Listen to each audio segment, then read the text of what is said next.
Welcome to the EmpowHER Women's Night. I just wanted to introduce myself. My name is Corey Hodge, and you guys might recognize me. I walk around campus because I live here. My husband is a residence director of the Shire. So if you see me around, feel free to say hi. I grew up in Central California in a really small town. It's called Strathmore. You know it. I ended up going to Fresno Pacific University. I studied sociology, and my minor was in communications. And it was really through studying sociology that ignited my passion for people. So I've been really blessed. It was starting this last September. I became a children's ministry director for a local church here in Virginia. So I do that part-time, and then I also do part-time work in the Center for Career and Calling. I'm the administrative assistant there. So can you guys raise your hand if you visited the Center for Career and Calling before? Yay! There's that. Can we just clap for that? So the Center for Career and Calling, for those of you guys that don't know, it's just a really great place if you are trying to figure out what your future might look like. So if you're trying to figure out your major or even the career path that you want to take, or even if you're trying to find a stellar job or a summer internship, we have consultants in our office that are ready and willing to meet with you guys whenever you want. So feel free to just stop by, and we would love to help you, and I would love to. So without further ado, I would love to go ahead and get started. And so these are our 6 fabulous panelists. Yep. So maybe starting on that far side, can we go ahead, can you just tell us a little bit about yourself and just the career path that you've taken? Sure. Hi, good afternoon. My name is Fabiola Morin. I'm here representing Target, and I have a very different career path. I say because when I first started going to college or thinking about going to college, I actually wanted to go to Fashion Institute, and I saw that one of my, there, yeah.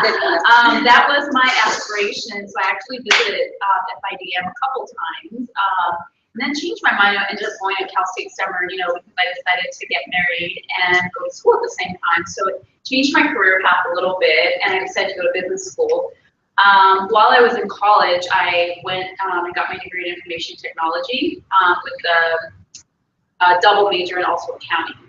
And when I was taking those classes, there was quite a bit of mostly males in my classes. And I remember having several conversations with my professors around like the career path that I had chosen, and very specifically walking into classes with heels and just I always loved to dress up, and so I stood out quite a bit for my peer group, and that's kind of stood with me throughout my career, because as I started in Target, I started in a primarily male-dominated environment. Supply chain is mostly males, and it was something when I first started, I wasn't that attracted to Target or even what the role itself, the description around operations leader. But what I did fall in love with was the company overall, the culture, what they brought. As I started meeting a lot of the different leaders in the organization within Target, most of them had had a very long career with Target, and I just fell in love with that, and I continued with them. I've been with them now 14 years. I've done a variety of different roles, mostly in operations, some in human resources, and also in transportation. But I remember as I continued to grow with the organization, I wanted to continue to just change what it looked like to be a leader in supply chain. And mostly what I looked around me was always males. I'm one of the few female directors in supply chain today. And I just really enjoyed continuing to help other females. And so I think the passion behind me has always been around doing the things that maybe people don't necessarily think I can do or should be doing, while still being me. So I think, Dave made a comment like, you're still wearing your high heels into the distribution center, and yes, I'm still me. I can't wear them walking the floor, but I can still bring me and enjoy a great organization. I have a very large team, so I have 600 people in my building. I have close to 50 executives, and just the passion of what I do every day is around leading people. I get to continue to develop and help leaders grow while still servicing, 65 stores and making sure our stores stay operational. But I've learned a ton about myself within Target, and I stay there because I love what I do. Outside of work, I have 2 kids, a husband who also has a career. So my daughter's actually getting ready to go to college next year. Since I did get married very young, I have a daughter that's ready to go to college and a son that's 4. And they're my passion. I do a lot of hiking and running, and I try to stay very active. And my husband is probably my biggest supporter behind my career. He's always been extremely supportive, and I'm only able to do what I do because of his great support and as he continues to grow his career as well. So, thank you. Thank you.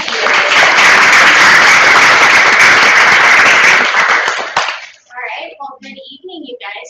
Kind of cool, you get both sides of Target. So you've got the distribution center, and then I'm here to represent Target stores tonight, and I just want to thank you guys for inviting us. It's an honor to be here with you. So my name is Jamie Blanco. I'm an HR market leader for Target stores. I'm born and raised in Long Beach, California, so not too far from here. SoCal girl all the way. I was just telling them this weather's too cold for me. But I went to Cal State University Long Beach, so I decided that I wanted to direct movies, direct actors, and so I have an undergraduate degree in film and video production, and I found that most all stereotypes that you've probably heard in the movie industry are true. So I decided that I quickly wanted to get out of that because it was not going to provide stability, which is something that's important for me. But I didn't know what I wanted to do. So I stayed at school and I got my master's in business. And at the same time, I got really involved in ASI. I'm assuming you guys have something similar, a student government organization. So I decided to run for ASI president at Cal State Long Beach with 45,000 students. And it was myself and 4 men. And I said, I'm going to get this, I'm going to do it. And so I went for it and was in the runoffs with myself and another guy. And it became very contentious, very heated. But great experience for me, and one that I attribute to giving me some, great leadership skills that I've been able to apply to my career. I was able to win, which is awesome. But for that whole year of my presidency, I had this group that would contest anything that I was doing. They were there contesting. So some really great learning moments that I had that really strengthened from that experience. Still didn't know what I wanted to do, so I went to the job fair and I saw Target. So I saw Campus Recruiter, which is what Kristen does for us. And I realized that they entrust in you a team, and you get to lead a team right out of college. And they develop you. And so for me, I was extremely intrigued and I wanted to learn more about it. So I did a job shadow, and you guys see me stand up, but I'm 5'2". They put me in assets protection. So I was in security. I did that I did that for 2 years. I loved it. It was so exciting. It was a challenge to solve shortage in a multi-million-dollar building. I was promoted to an assets protection business partner, so I supported 8 stores. And that's when I really found my passion for developing talent and building teams at a multi-unit level. So I hopped to HR, didn't have educational background in any of these things. And then I've been in human resources for about 5 years now. So I started out supporting 18 stores in Orange County, and now I have 59 stores in the Inland Empire, Palm Springs, Vegas market. So my team and I support the staffing, training, and development of our executives, which is really fun and really exciting to help develop future leaders. And then each building has an HR in the store, and as you can imagine, with the size of our teams, there's a lot of sensitive, crazy, sticky stuff, so we help them. And then my favorite thing to talk about is my family. So I married my college sweetheart, so we were going to bring on 8 years of marriage. And we've got 2 beautiful little girls, 3 and 5. So along with developing my career, I've been able to become a working mom, and I always felt we could have your cake and eat it too, and I love to do that. So when I'm not at Target, I'm with them playing aggressive and the parties. So that's about it. But thank you again for letting me be here.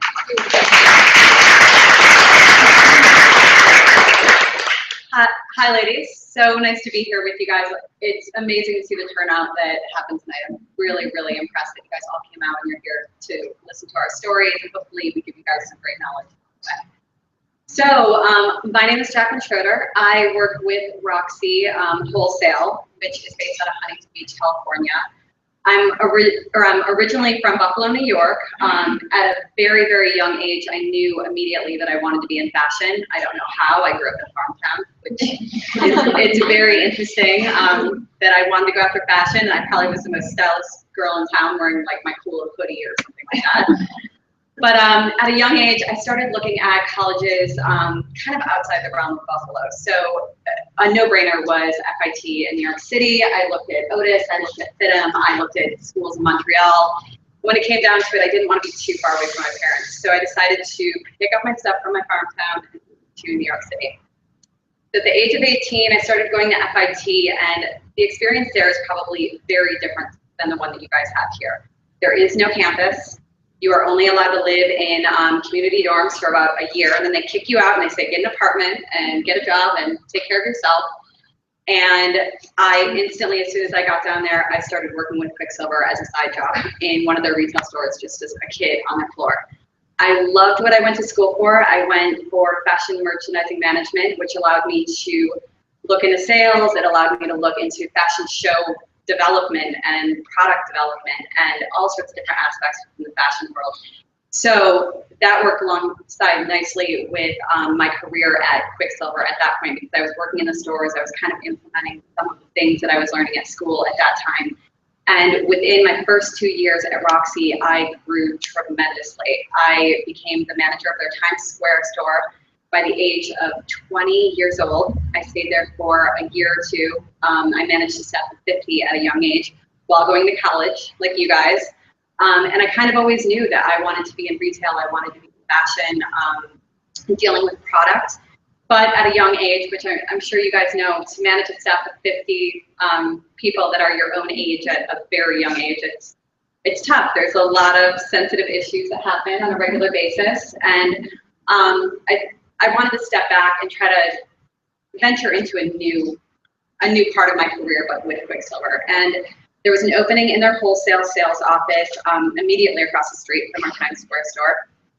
And I jumped into it, and I worked my way up on the wholesale side. So I started as a showroom manager, moved into being an account assistant, dealing with all the major department stores that you guys know, not Target, but we dealt with Macy's, Nordstrom, Lord & Taylor, and all the .coms that go along with those guys. So in that role, I actually ended up meeting one of my favorite mentors, Erica Von Essen. She was my sales lead, and she taught me everything about thinking on your feet, strategizing, and really just being a great manager of a business overall. And she, as a mentor, she took me under her wing.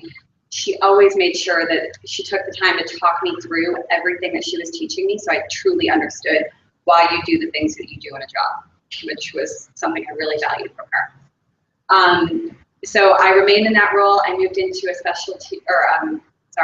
majors sales management role about 2.5 years after moving into the office. And then within that time, we had the recession. So our New York offices closed down, and I was moved to the California office, where I grew tremendously because I was connected with many teams within the building. And a sales position opened up for specialty sales manager, which I've now been in for 3 years. I currently manage 16 sales reps that sell to a lot of the places that you'll see Roxy across the US. They're definitely a handful. They're type A personalities, so I deal with that on a daily basis. Majority are women. I do handle probably 3 reps that are selling Roxy that are male. My business is about $30 million that I deal with on a yearly basis, all different divisions from sportswear, footwear, swim, accessories.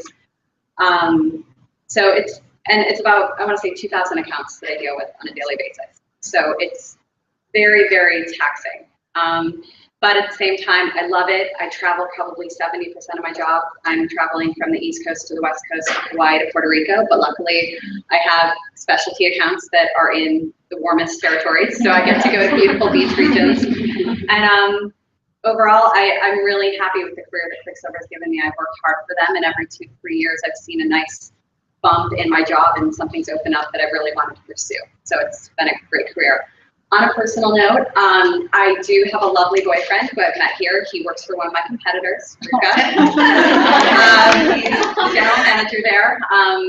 And honestly, I think just me living in a New York City lifestyle, it wasn't really a focus for me to get married younger. I mean, it was fun in the city, and my focus was always kind of moving ahead in my job when I was younger. So coming out here at the age of 30, I'm very happy to have the man that I have and be in the position that I have.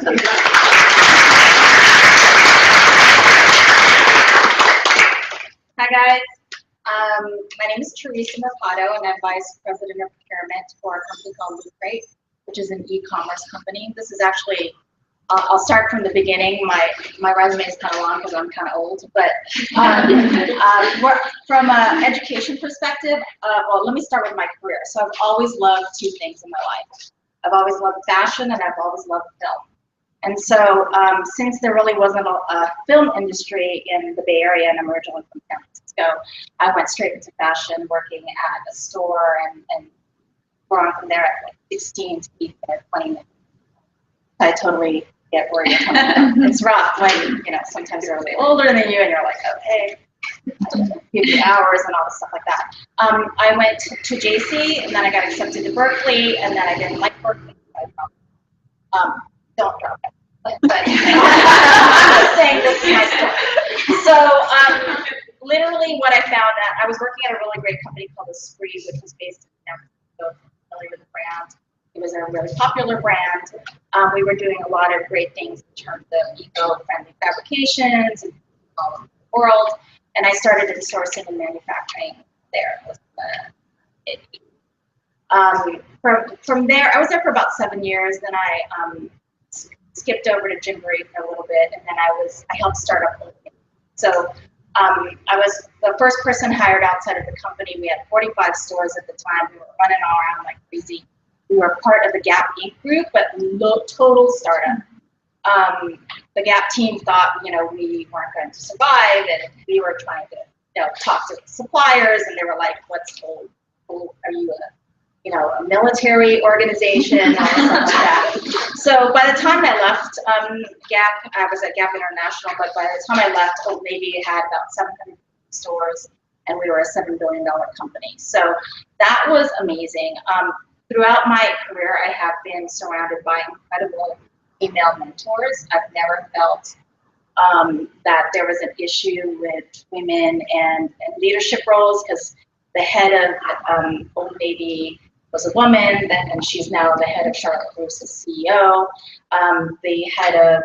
She was a merchant at Old Navy, was global president for Chanel. So I was always surrounded by incredibly talented, strong women with equally strong men in leadership roles. So I had a great stint in San Francisco. I got offered a job in New York. I lived in Manhattan for about 8 years. I worked at Ann Taylor, also in sourcing and apparel. And I'll get into what that looks like, but that's traveling around the world and manufacturing in different countries. Then I was able to work at a company similar to Target, Walmart, and I totally got where you're coming from. It's amazing to join a company like that. A lot of my friends who are in the apparel industry were like, Walmart, seriously, you joined that side? And like, until you actually work in an organization as big as that company is about $120 billion. You can make a lot of change and affect a lot of the way things happen in socioeconomically around the world. So, when you're thinking about what you want to do in your career, think about the impact you can have in small companies. I didn't think Old Navy was going to end up being a $7 billion company, but it's what I loved and I enjoyed. Working at Walmart, which was really huge, and I was small on a big fish, small on a big company, and then smaller companies. So what led me to LA was I was trolling. The Walmart office in New York closed, and I got a email from a friend of mine who used to work at Gap with me. She was working at this company called Nasty Gal, and I was like, oh, okay, let me check it out. Let me check out your website. Sophia was in town. I met with her. They needed to start up a sourcing organization, and so that's how I ended up in LA. So I helped start up their whole sourcing organization. But what I discovered, and I was there for about 1.5 years, what I discovered there, was that, my true north really wasn't yet being tapped out, in terms of what I wanted to do from a career perspective. Got to travel, I got to do really great things, I got to tax my mind, but I still love film, and I quietly inside I've always been a geek. Total pop culture, absolute geek. Ask me anything about Star Trek, ask me anything about Blade Runner, ask me anything about Captain America. I'm a total geek. So this company called Loot Crate, and I recommend that you have a flyer out there about this company. It combines my procurement, acumen, sourcing, and manufacturing. I was just in Bangladesh like a month ago, and in China 3 months ago. So I still get to do the things I like to do, but I get to combine that and the work of working with studios like Fox and Warner Brothers, and I got to broker a deal with X-Files, almost fainted. I mean, like, but I'm like, yeah, sure, I'm a grown up, blah, blah, blah. I'm like, so anyway, I mean, that's pretty much my story in terms of professional life. To your point, ladies, what drives me is my husband. I've been married for 30 years. He's an amazing man and a complete nerd. He does nothing of what I do. He's totally in technology, but what I love about him is that he clips out newspaper articles about things happening in my industry, which I think is the sweetest thing in the world. Yeah. So he tries to study the things I do, and I try to study the things he does, which makes it exciting. And I have a daughter who's 29. She's in the apparel industry now, on the better side, because she gets to go to Paris, and I went to Bangladesh. Not the same thing. It's not the same thing. So it's been cool, and again, also thank you for inviting us. This is amazing, and that's it. Great.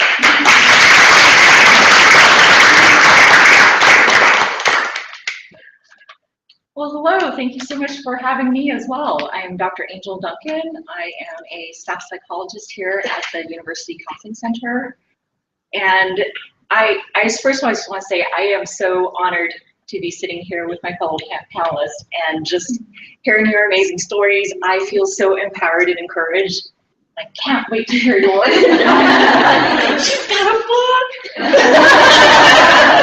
These are like things that I want to get to.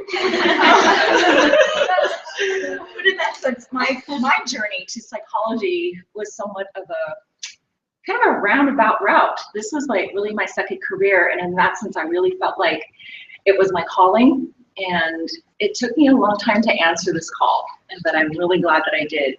Because I started out in undergrad studying business because my dad kind of ordained that, you know what, you're going to be my business person. My brother was his doctor, and my sister was the accountant. So, he's like, you're going to be my generalist in business. You're going to run business. You're going to learn all this.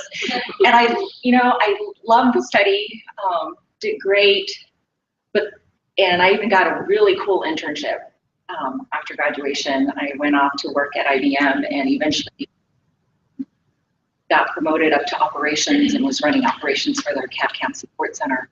But the whole time there, I just kept thinking, I feel so out of place in many ways, because I just felt like I'm not exactly doing what I'm supposed to do. But what I found from that experience was that part of what I did really excel at was the people that I had to manage, the people that I had to take care of. And I was really interested in helping them figure out, like, where do you want to go in this company? Where can I help you? Where can I get you connected? Who can I network you with? And then in the early 90s, I got downsized. And that was a really big blow. Because I thought, ooh, I've made it. IBM was I don't think I saw very many women that were in my position at that time. And even in that sense, being a minority woman, I was a rare face. And it was really hard for me to have been downsized in that way. And I took about 2.5 years off, just kind of wondering, like, what am I supposed to do next? And the idea of psychology kept coming back to me, but this was a field that I was like, I can't do this. There's no money in this. This is not coherent to kind of like why my parents sacrificed to come here to this country. I'm an immigrant from Hong Kong. because they really wanted us to come here and just to have a better life. And psych was such a different concept for the Chinese culture, and especially within my family culture. But I just kept thinking, I like people. I like wanting to encourage them to do things that make them happy. And my journey into kind of deciding to apply for grad school, it was a difficult transition even in that, because a lot of the programs are looking at my transcripts going, you're business. You don't have any of the prereqs. Well, are you sure you want to do this? And I'm like, yeah, I do. I don't have the exact why, but I feel like if I got in here, I would be an excellent student and I will learn this craft well. Pepperdine University gave me an opportunity. They admitted me as a provisional student on the contingency that I would complete my prereq courses that I didn't have with at least a 3.6, and at that point they would let me continue the program. So I went and did that, and yes, I did it.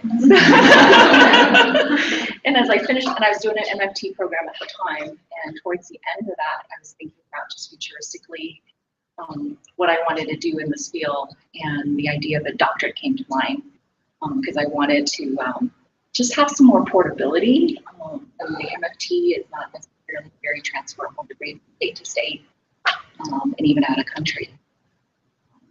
So to my husband's chagrin, I was like, I think I want to go on. And so I went ahead and applied to a doc program, and I actually came here for the doctorate. And part of why I came here was part of the answering the calling, because I knew I really wanted to integrate and understand the individuals as a whole. So not only as a physical, mental being, but also as a spiritual being. And the program here would offer that perspective. Do a doctorate, don't ever look at how much is required. Because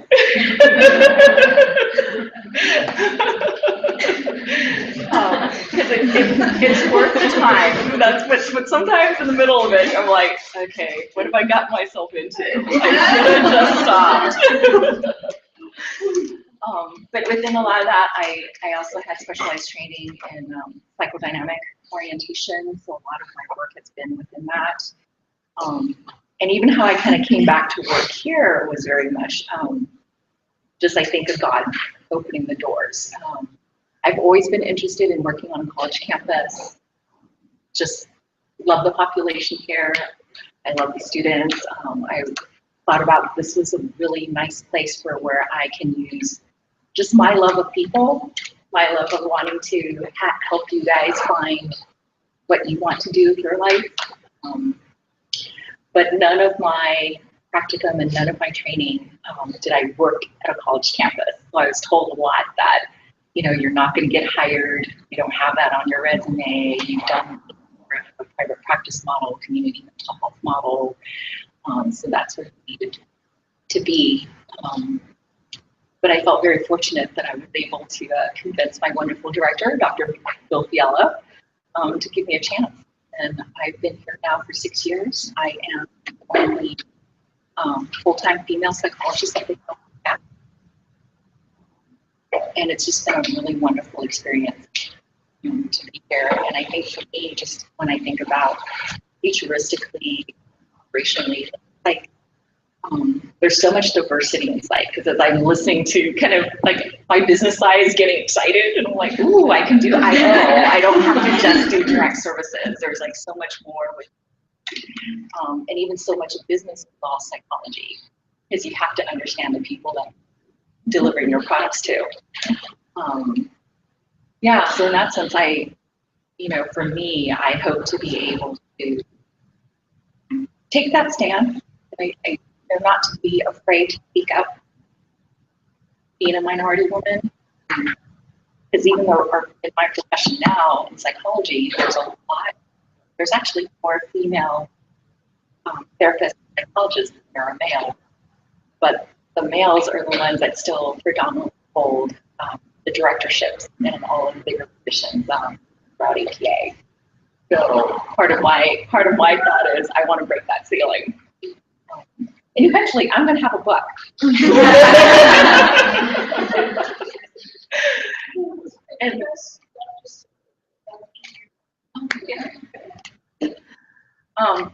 And in my spare time, I've been married. I got married when I was very young, so I've been married now for 27 years.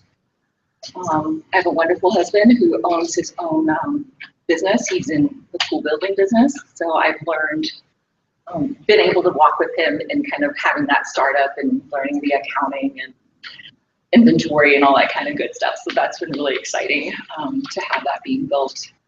I cook a lot. That's what I do in my free time. I love to cook. I'm always experimenting with new recipes. So we'll have to have a cookout one day and you guys can try some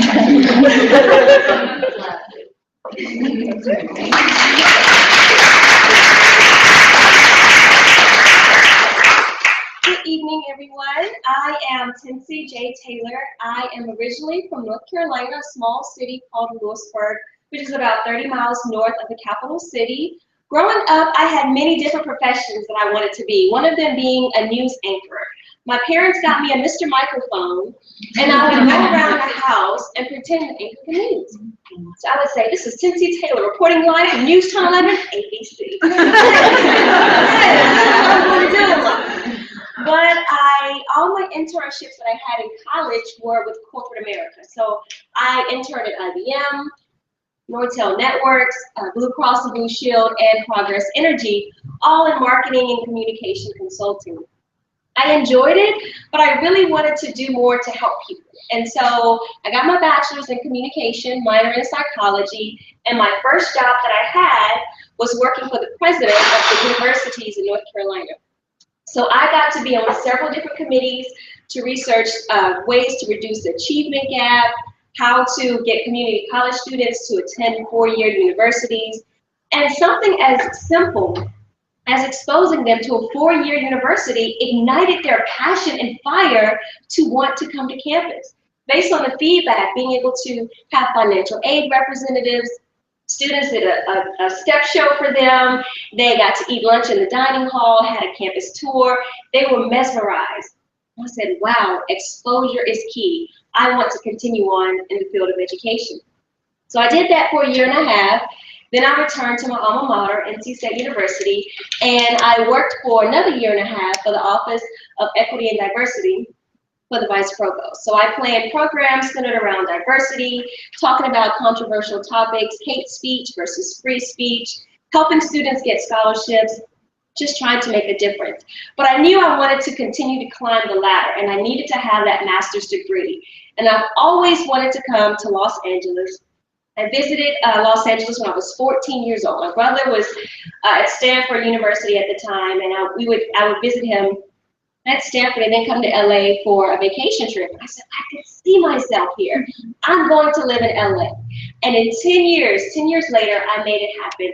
Got a full scholarship to USC, only offered it to one student, and that was me. And at that time, tuition was about $60,000 a year at USC.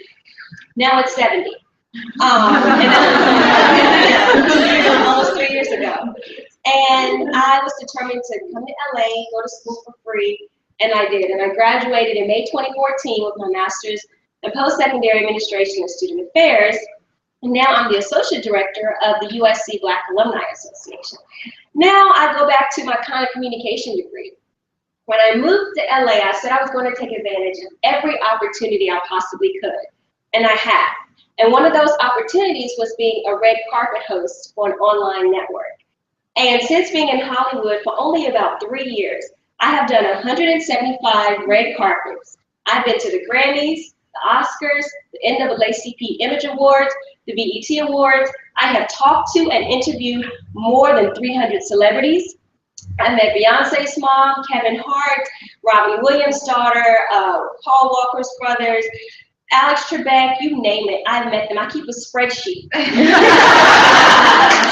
celebrity that I meet, and because of those connections, I was able to get celebrities to endorse my book.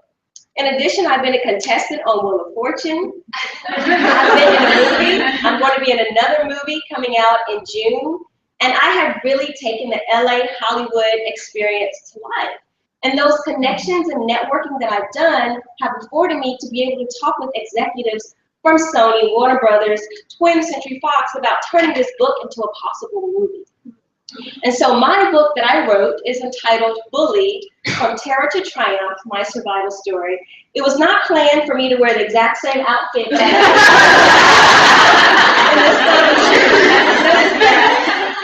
but I was bullied for 13 years of my life. And when I tell people my story, they're like, but you're so confident, you're so nice, you're so vivacious. You were bullied? Yes. I had a student try and break my arm when I was in the 6th grade because I wouldn't open the locker room door for her. I was dangled from a 2-story building when I was 6 years old because they thought it was funny to watch me suffer. A student deliberately invited me over her house and tried to kill me by smothering me with a pillow because she didn't like me and was jealous. People picked on me about my size, my eyes, called me ugly, anything you could possibly think of, I went through for 13 years, kindergarten through 12th grade. But I came out triumphant. Like I said, I'm 28 years old, I have a bachelor's and master's. All these celebrities I've met have won more than 330 awards, have traveled to 17 countries, and this is just the beginning. More is to come. So I am passionate about sharing my story because bullying is an epidemic. My mom told me that a girl 17 years old in North Carolina recently took a pistol and shot herself in the head because she was being bullied at school. I was so depressed about being bullied that I contemplated suicide when I was 16. That's how passionate I am about this, and that's how vulnerable I am in sharing my story. So, associate director, author, and carpet host, but I do have books for sale afterwards, and it's $20. You get a signed copy and a hug from me. And I'm just really passionate because bullying is bad, and I just want to do my part to end it. And I have celebrity endorsements. I have pictures of celebrities that I've met in my book, pictures when I was a little girl. And it's not a depressing read. I'm very creative. I make it funny. I make it like take you on a roller coaster ride. So I think you would really enjoy it, but that's me.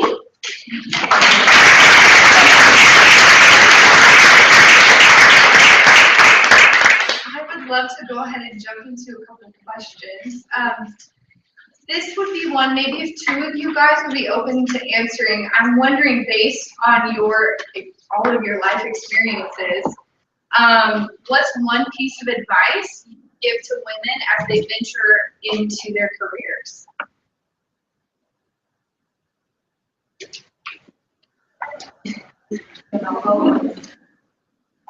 I'd love to hop in. So I don't have one though, but I will try to be short.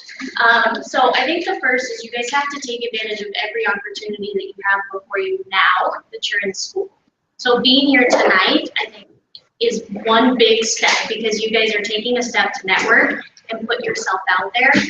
The other is you have to put yourself in situations that are uncomfortable. You have to push yourself to do things that are going to help you grow.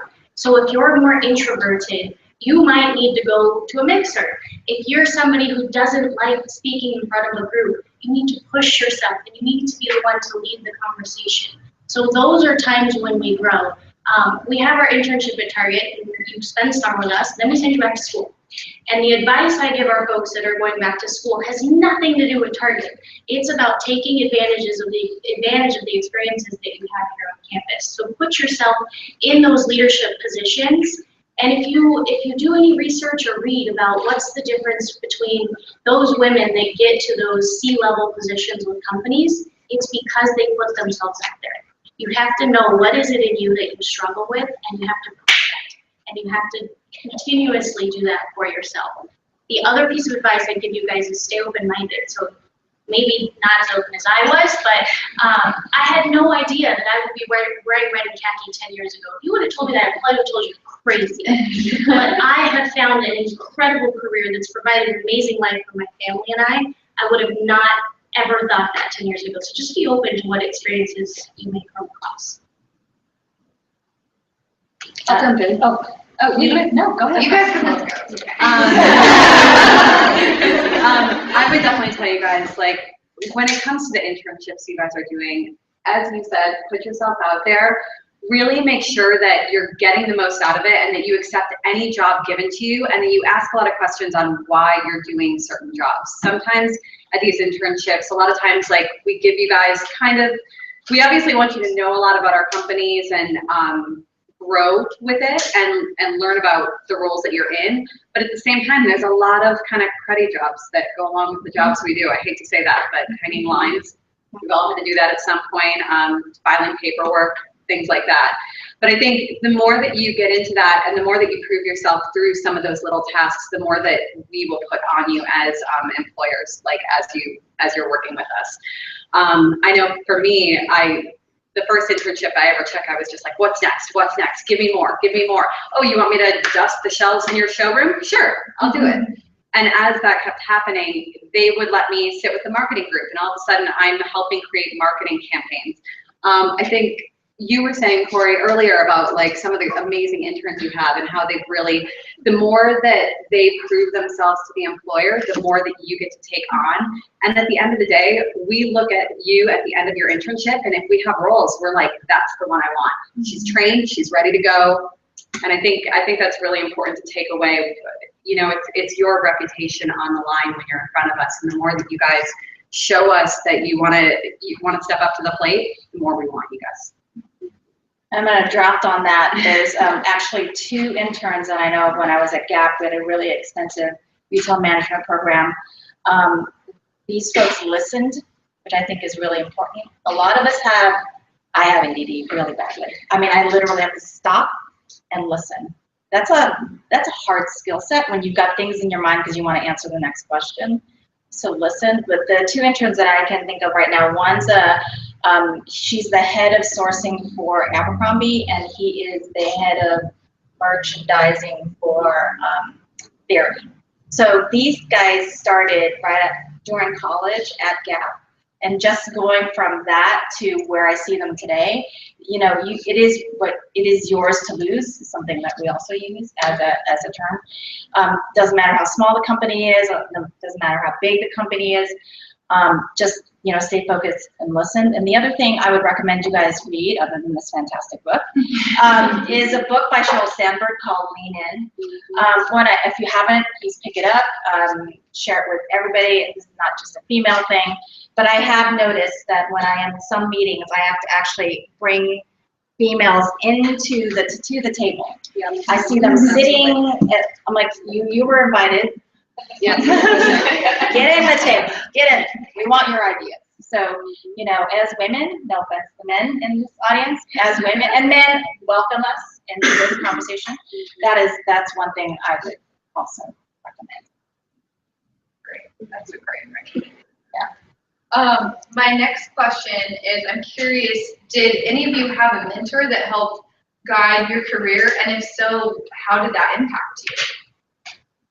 I had several mentors, and I would always seek the mentors out. So I'm always very initiative driven, and if I see someone who impresses me or I am amazed at the resume and everything that they've done, I ask for their business card and I follow up.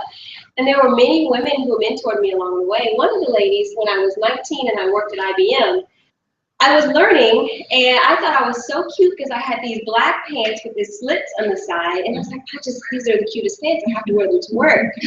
And this lady, who eventually became my mentor, she pulled me aside and said, Tinsy, what in the world do you have on? What's wrong with my pants? She said, this is a corporate environment. You can wear that to the club. You don't need to be wearing that here. And at 19, I just thought that outfit was cute to wear to work. I didn't even think about what type of image I was putting on. I appreciated her pulling me aside and telling me that. And ever since then, I would wear my business suit, which is why I have my business suit on tonight, because she was saying, you know, first impressions are very important. No matter what you do afterwards, people will always remember you by the first impression you made. So be cognizant of what you wear. So that was an example, and then I just had mentors take me under their aegis, and we would go to lunch, and they would give me professional development skills, networking opportunities. The reason I got all of my jobs was because of the mentors. I was one of those outgoing students who did internships and wrote thank you letters when professors or administrators did something nice for me, so I stood out. And so when it came time for me to graduate, my mentor was like, hey, Tinsy, you should apply for this job, or you should consider reaching out to this individual. And they gave my resume to the hiring manager, and boom, it made it that much simple. So I had a lot of people who made a difference in my life, and I keep in contact. So if you find a mentor, as a mentee, it is your responsibility to keep in contact with the mentor. The mentor has something that you are aspiring to be. So you need to be the one to reach out. Hey, how are things going? Do you have time for lunch this month? Can we meet up for coffee soon? The mentor can reach out to you, but you're trying to learn from them. So make sure you're initiating everything. And we have a mentoring program at USC with the Black Alumni Association. And these are some skill sets that I teach my students. Would anyone else like to add to that? Yeah, I wanted to add to that. Target has created a culture where mentorships are very important, and we very much preach that across the organization consistently. But I think throughout my career, and even probably starting back to when I was in high school, I had a teacher that went out of her way to help me understand how to get to college. Because I was an immigrant myself from Mexico, and no one in my family had gone to college, so she helped me. So I think mentorships have played a huge role in my career.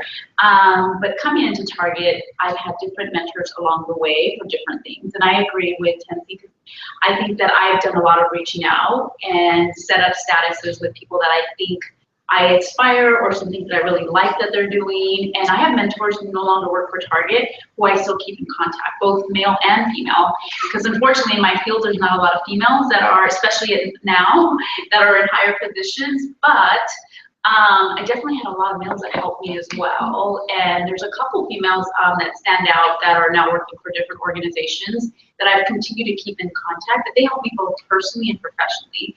Because, you know, you talked a little bit about like even what to wear, what not to wear. When I first started with Target, I was 21 years old. I was a kid. I did not know a lot of the things that I was doing that created a certain image, especially being in a primarily male-dominated environment. I remember one of the things that, her name's Janice, and she's still a really good friend of mine. She said I would twirl my hair when I was talking or doing presentations, and I had no idea I was doing that. She pulled me aside and said, do you realize how immature you look when you're an executive now, making a lot of money, and you're standing up in front, twirling your hair? You've got to stop that. You have a ton of it. And I remember going home that I was like really upset, like, wow, I can't believe I come across that way. But it was really good feedback. And I think till this day, there's a lot of things that I'm really aware of because of what she taught me, and the lens and how direct she was, and the investment she put in me. And I think most recently, and maybe I'm the only person who thinks this way, but I think sometimes as females, like we have this like, I can't, or maybe I don't, like I'm not good enough, you know, like that kind of, I call it my I can't in the back of my head, you know, that comes out. And when I was getting ready to interview for this position, one, there's not a lot of female directors in supply chain, so that part, I had seen a lot of females not be successful, and I had been successful for 12 years. I was like, I don't want to take this role and not be successful. Like I don't like failure, and that's not something I'm interested in. I've had several mentors throughout the years tell me that we want you to be a GM. Like this is what we want you to do. This is what we've been grooming you to do. But I always felt scared and nervous. And I had one mentor who I will never forget. He's done a ton for me and my career. And he came to me and he said, look, how many times have you failed in the last, 12 years? And I was like, well, I made mistakes. I completely failed. And he's like, okay. It was, I couldn't really think of a time, since I've been at Target, where I completely failed. And then he's like, look, I believe in you. There's a lot of people that believe in you. The biggest obstacle and the reason why you fail is because you won't believe in yourself. So I need you to start believing in yourself, because there's a lot of people behind you. And I need you to go and kill this interview. And it was going to be with, actually, I got lucky because the CEO at the time was in interim. So it was COO and other people at headquarters. And I went through the interview. Have you guys heard of the power stance? Yeah, okay, so I was standing in the mirror doing the power stance. I got this. Someone walked in here seeing me doing this. But you know what? I've been doing it now for almost 2 years. I love what I'm doing. I'm so glad he believed in me. But to me, the power of mentorship has been extremely important in my life. And I've had a ton of people until this day, like he's someone I still call. And I'm really thankful that he gave me that extra push. And sometimes we need that from mentors. So thank you. So my question, and I think all of you guys are wondering too, how possible is it to balance a career and personal life? And if it is possible, can you give us some tips on how to do it? Work out and take care of your body. It'll help reduce stress. all of our jobs are very taxing, and it's like you need to reset yourself. I know you guys have children, so you guys can speak a lot more about managing, you know, a lot more than I have right now. So. This is something I'm super passionate about because when I started with Target, I had pretty terrible work-life balance, and it wasn't because of Target. It was 100% because of me. So my husband's a fireman, so when he's gone for 2 to 3 days at a time, so it's all me. So when he was gone, I was like, cool, I'm staying at work, because the thing with Target is we're always open, so there's always stuff to do. So when he was at work, I would stay, and I'd work these really long days, and then I realized when I wasn't there, things weren't happening, because I was doing it all myself, and I wasn't seeing the power of collaboration and influence. And so that was one learning that I had, is that I need this store to be able to function and impact sales and shortage when I'm not in the building, because that's ridiculous. I need to be able to go on vacation. So that was one learning I had, and then my balance got better when I became a mom, because my priorities completely shifted to my little girl. And that's when I realized I have to constantly prioritize at work. I need to set boundaries for myself. It was never Target, it was never a boss. It was always myself wanting to accomplish these crazy things in one day. So it's really important to have your personal priorities in mind. And burning yourself out at both ends is not good. You can't do it forever. It's not sustainable. And who wants to like be done with work and retire and be like, sweet, I work 60 hours every day, and I'm not married, no kids.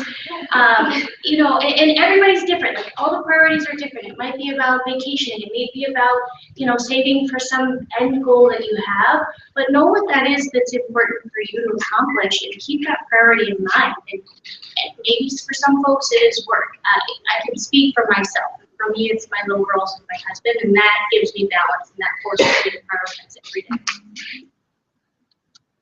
Like, yeah, I can touch on that as well, since I feel like I've been doing that while going to college. So I had my daughter while I was in college, and I was a junior in college, working full-time, going to school full-time, and be married. And so that was hard, right? And then my parents, a lot of people were like, you're not going to be able to handle all of it. It's just not humanly possible. And I've had a lot of support along the way from my family, who's been extremely helpful in helping me raise my daughter, you know, with my husband and all that. But I think that it is possible.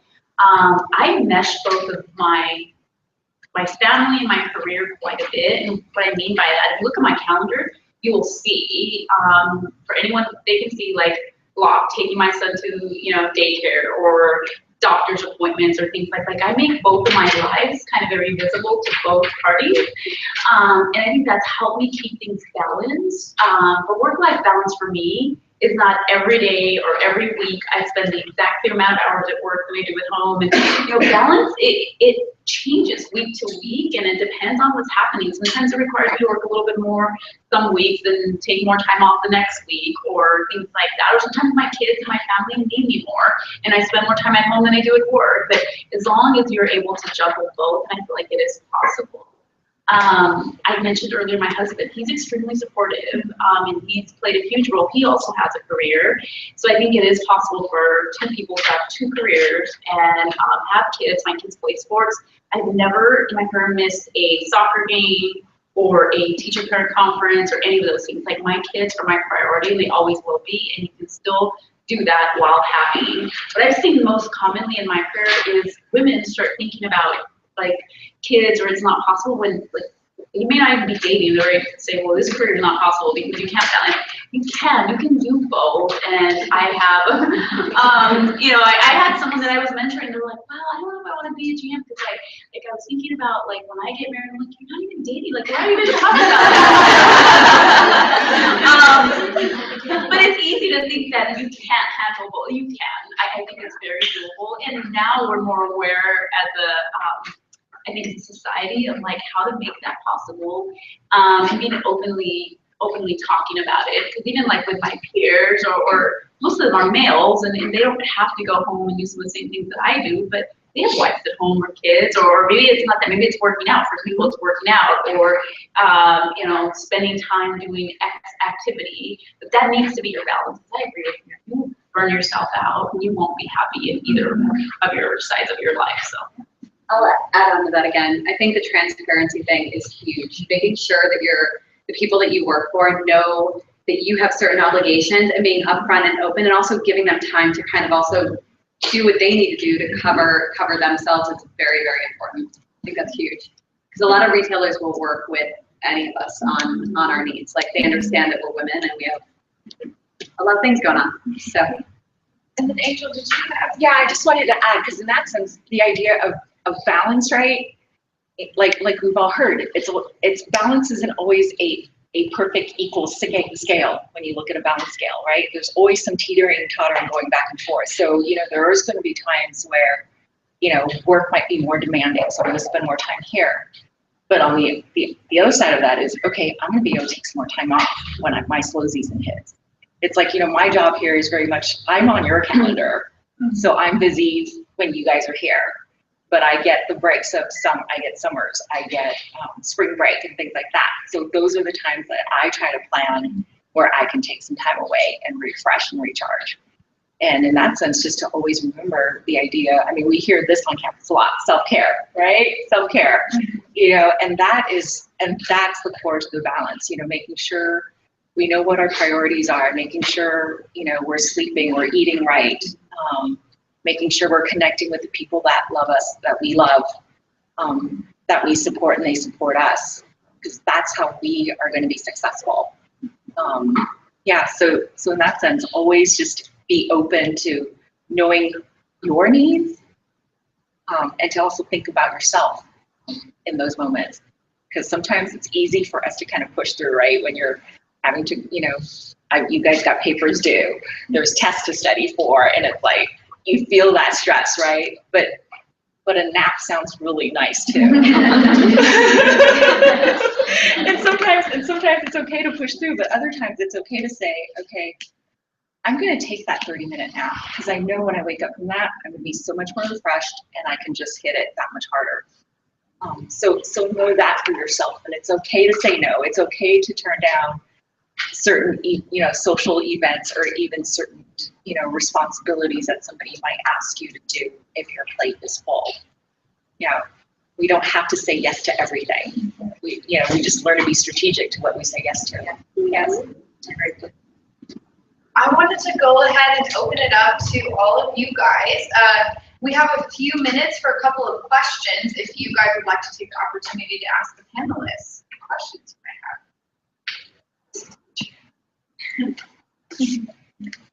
I'm a non-traditional older adult student, and my question will be for Dr. Engel. I am married with 2 kids, and so you changed your career like later in your years. What would you recommend for me to? I feel like I'm starting so late in my life with everything, but I made certain choices that, and certain circumstances didn't allow me to go to school. I'm a first generation, and I have a wonderful husband that really supports me, but at times I still feel like really lost. And I am a psychology major. My passion is working with domestic violence survivors. I'm a survivor. So what would you recommend of how I can go about not feeling so out of place and be able to go and pursue the passion that Christ put me into without feeling so? Well, first of all, I think you should acknowledge the fact that you answered that call, right? Here, you came back. Because you know what? It's never too late to start again. It's never too late to start again. We all have choices that we can make, right? No matter where we've come from, what other choices that we've made before. Today, you're here. You want this. You're here to be a student.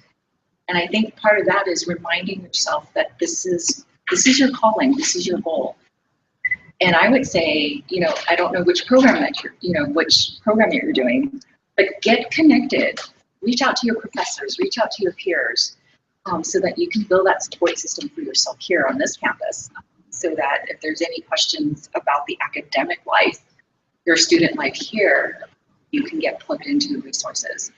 And, you know, reach out to our offices. You know, we're a resource to you if you're feeling overwhelmed and you want to come and talk. We do single sessions. You don't have to commit to anything long term.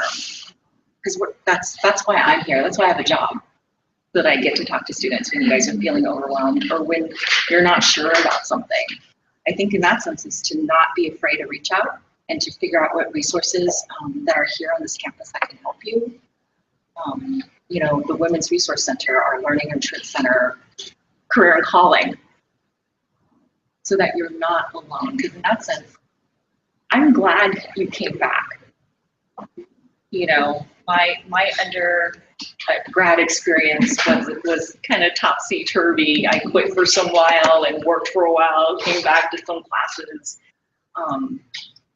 But you're not, don't ever feel like you don't belong. Because if you want an education, you have a right to an education here. And you have every right to be here. It doesn't matter how old or how young you are. Thank you. And can I add on to that? Of course. I recently read a story at USC. So there was this gentleman who's 96 years old. He started getting his degree at USC, dropped out because of the war, and then he went on and did a job, but he always wanted to get his degree. And so this May, at 96 years old, he is getting his bachelor's degree. So it's never too late, just like she said, it's never too late. 96, and he was like, I want my degree, I'm going for it. So don't feel bad, you're not late.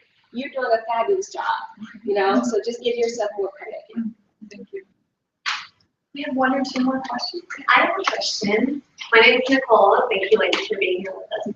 I know in the ideal world, we should all, as women, empower each other in the workplace. But have you, any of you been in a situation where you're known for your job well done, you're doing great in your work area, and everybody else sees that you deserve improvement, but you have like a director or a boss who's also female who doesn't allow for that growth because of jealousies or anything like that? Yeah. I could write another book about that. Yeah, when I was in North Carolina, I had a boss that when I started the job I was 21 years old, so I was young and energetic, and I had a lot of experience, and she was just really threatened by what I was doing and everything. And she would throw menus at me. She would talk to me in condescending tone. She would deliberately try to get me in trouble, but because I documented everything, it backfired with her. But it was very challenging, and I would talk to her, approach her very respectfully. But eventually I had to go to HR because she was just being so mean and demeaning towards me because I was doing such a great job, and she was much older than me, and I was only 21 at the time, so she might have felt threatened. And then the higher up I went, just the more drama that seemed to follow my life. I'm like, I do my job, I do it well, why am I being chastised for this? So I actually wrote an opinion piece in a newspaper that'll come out tomorrow about how we as women need to empower, uplift, encourage, motivate each other. And that if I see someone excelling, I'm going to give them a round of applause and say, hey, good job, what can I do to help you elevate? I'm not a jealous person. Just because you have something, that doesn't take that away from me. But sometimes you have to, you have to talk to the individual, and if it doesn't work, document everything. I had proof, and if it still doesn't work, you have to take it to HR, because you shouldn't be in a hostile environment. You should enjoy going to work. Like my health was being affected. I'm already little. I was losing weight because I wasn't eating, so I was eating smaller. Like I was afraid to go to work because this boss better throw a menu at me. She's gonna curse at me today. What is she gonna do next? So you have to take care of yourself and utilize the resources at your job if things don't work out. Do we have one other question? I saw some. Yeah.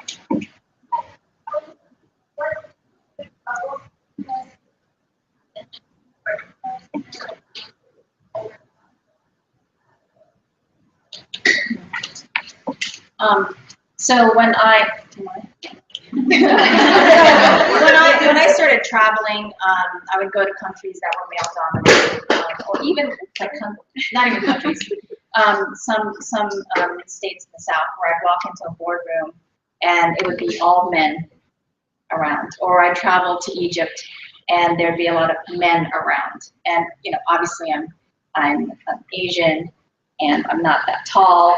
And when I was working at the Gap at the time, it was this assumption of this like person from Gap walking in, well, her as opposed to me. And so, the bottom line is your expertise and what you know really well, and that's actually what gets everybody around you to rally and get the job done. And so, as long as you focus on that, you know, what you do well in a room. Talk about your strengths. That's why you're there, and that's why you were invited. I call it white noise. It's the stuff you were talking about, the no in your head.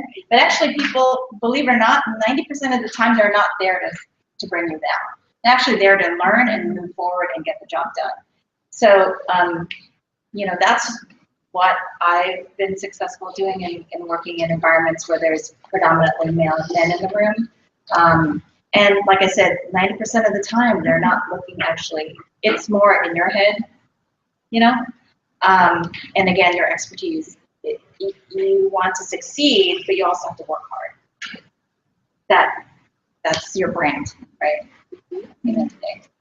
Well, and I love what you shared with me before we started. You know, as women, we're not just lucky. Oh, we yeah. work so hard, Yeah. right? Yeah, that's if you were to ask me, like, what drives me nuts is when I talk to men and their success, they never say, I got lucky. I've never heard a man say to me, I got really lucky getting into a CEO role.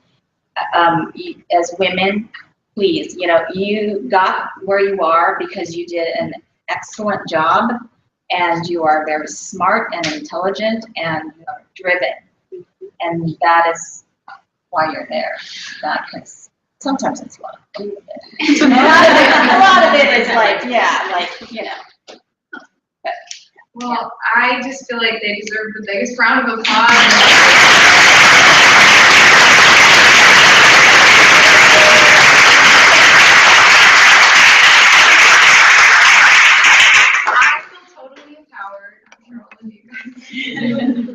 I wanted to introduce Jade Chan. She's the one that put on this event, so let's go ahead.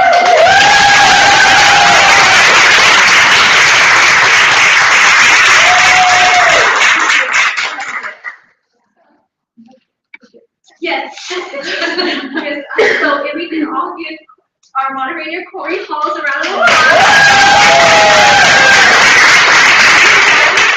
Thank you so much, Tinsy, Angel, Teresa, Jacqueline, Jamie, and Fabiola, there you go, for being here today. It was an absolute pleasure, and I felt that everyone in the room learned so much from you. So thank you so much for coming and giving back to your community. And we have gifts for you, Corey. So we're gonna give it to you now.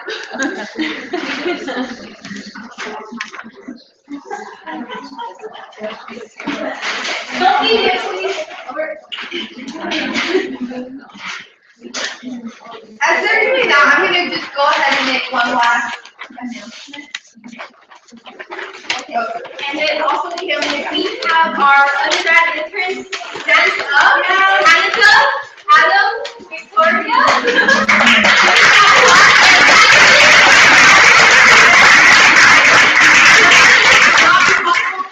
And also Al and Camille from the Women's Resource Center. Thank you.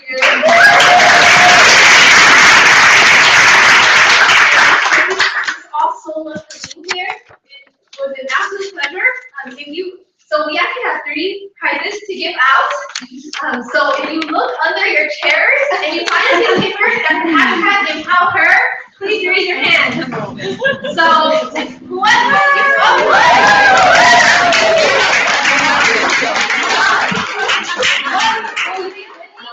will win one of Tiffany Taylor's books. So we have 2 of those, and then we also have a Loot Crate exclusive. This was from one of my own Loot Crate boxes, and Han Solo. If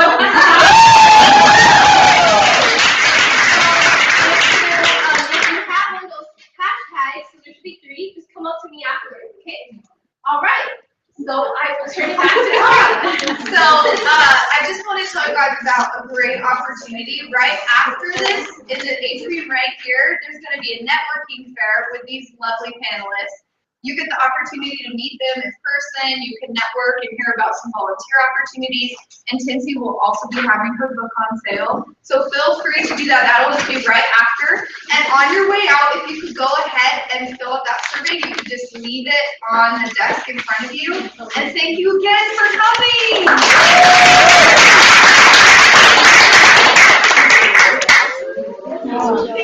Thanks so much for your stuff.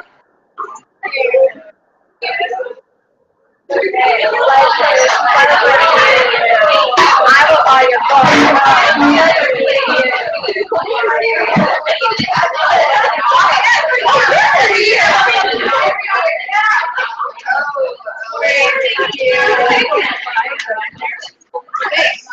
you.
I'm sorry? I'm barely doing my undergrad. Oh, yeah. So that's why I feel like, oh my God.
That's my cycle.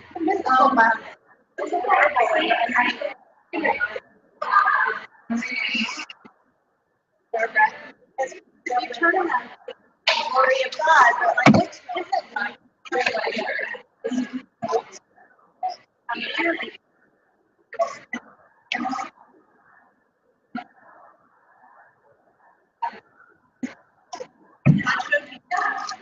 No, this is not my intention. Yeah, I think I talked about that portion of it.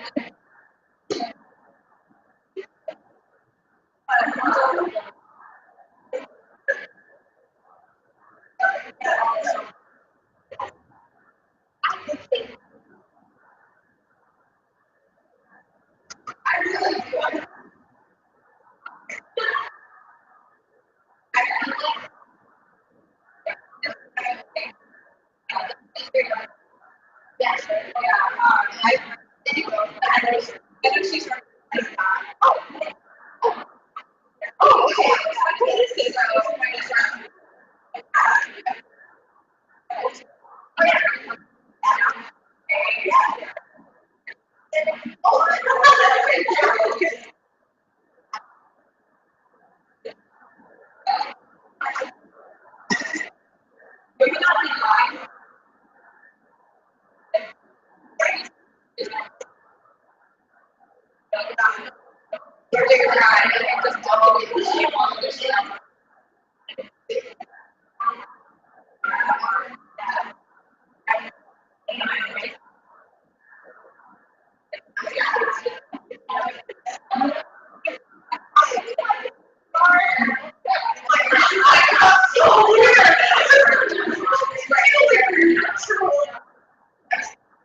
It's hard.